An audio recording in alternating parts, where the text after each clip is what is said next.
Email ලෝකයේ සම්පූර්ණයෙන්ම වෙනස් කළ සේවාවක් ගැන තමයි අද අපි කතා කරන්නේ. ඒ මොකක්ද දන්නවද? ඒ තමයි Gmail. අපි බලමු මේ Gmail කියන්නේ මොකක්ද කියලා.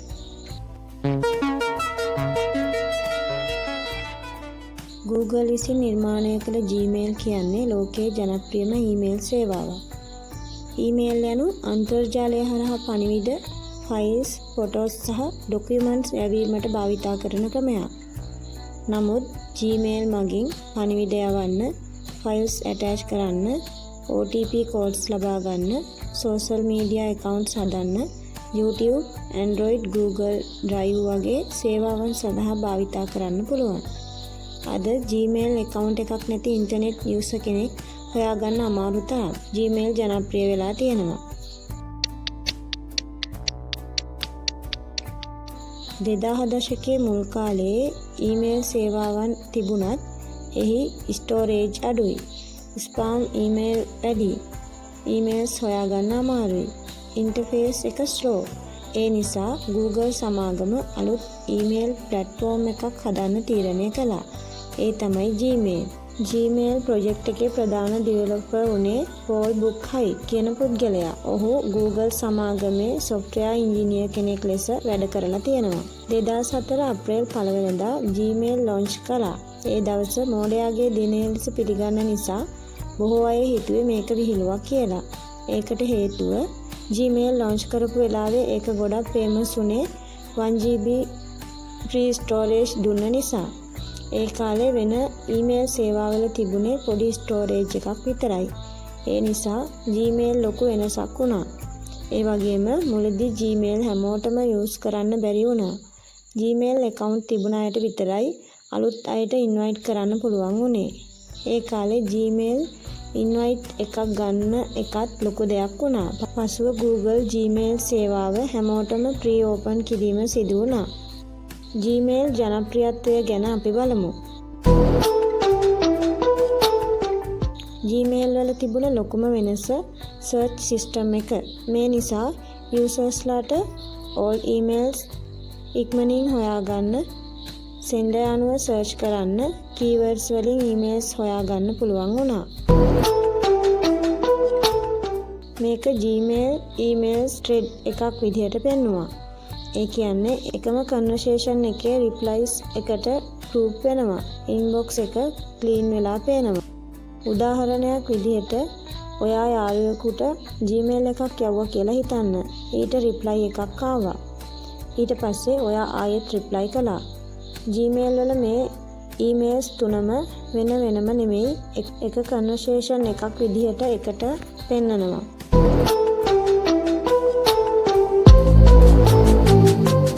මෙහිදී උනේ ඊමේල් ස්පාම් ඩිටෙක්ෂන් සිස්ටම් එක ඉතා බලවත් වුණා. Fake emails, scam messages, virus emails automatic spam folder එකට ගියා. මේ ෆීචර් එක නිසා Gmail ගැන යූසර්ස්ලාට විශ්වාසය වැඩි වුණා. Android phones ජනප්‍රිය වීමත් සමග Gmail තවත් ඉක්මනින් පැතිරුණා.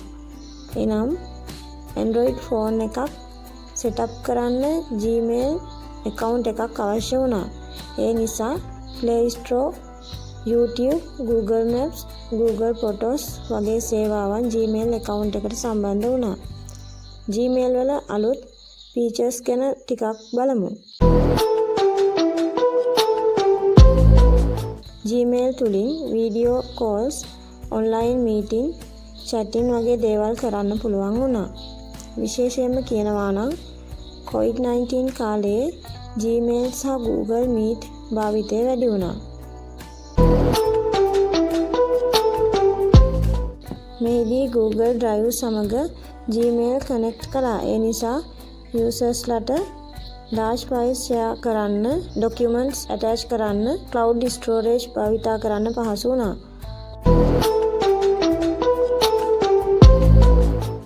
Gmail වල security සහ privacy ගැන කියනවා නම් Gmail security ගැන Google විශාල අවධානයක් දුන්නා.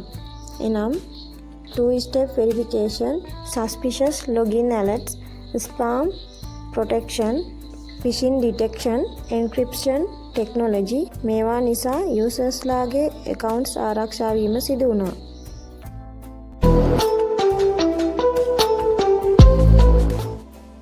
දැන් Gmail AI ටෙක්නොලොජි භාවිතා කරනවා. එනම් ඊමේල් එකකට short reply suggestions දෙන්න පුළුවන්.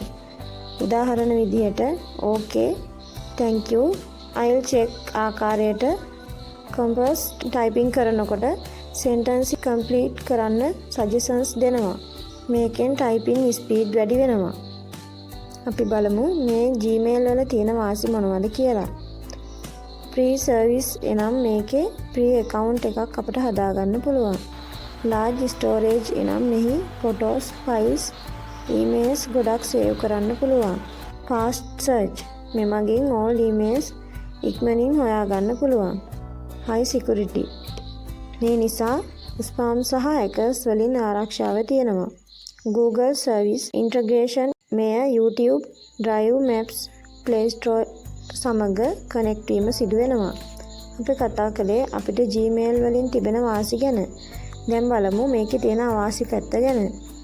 Gmail ඉන්ටර්නෙට් නැතුව වැඩ කරන්න අමාරුයි. තව Google user data collect කරනවා කියලා සමහරු විවේචනය කරනවා. ඒ වගේම spam email සමහර විට inbox එකට එන්න පුළුවන්. ඒවා තමයි අපිට අවාසි විදිහට Gmail වල තියෙන දේවල්. Gmail වල වර්තමානය ගැන කිව්වොත් අද Gmail බිලියන ගණනක් භාවිතා කරන platform එකක්. මේක business වල, schools සහ universities වල, government organization වල පවා භාවිතා කරනවා. ඒ වගේම අද Gmail simple email service එකක් විතරක් නෙමෙයි, එය communication platform එකක්, business tool එකක්, cloud ecosystem එකක්, AI powered productivity system එකක් වෙලා තියෙනවා. Gmail වල අනාගතය බැලුවොත් AI features තවත් වැඩි වෙන්න පුළුවන්.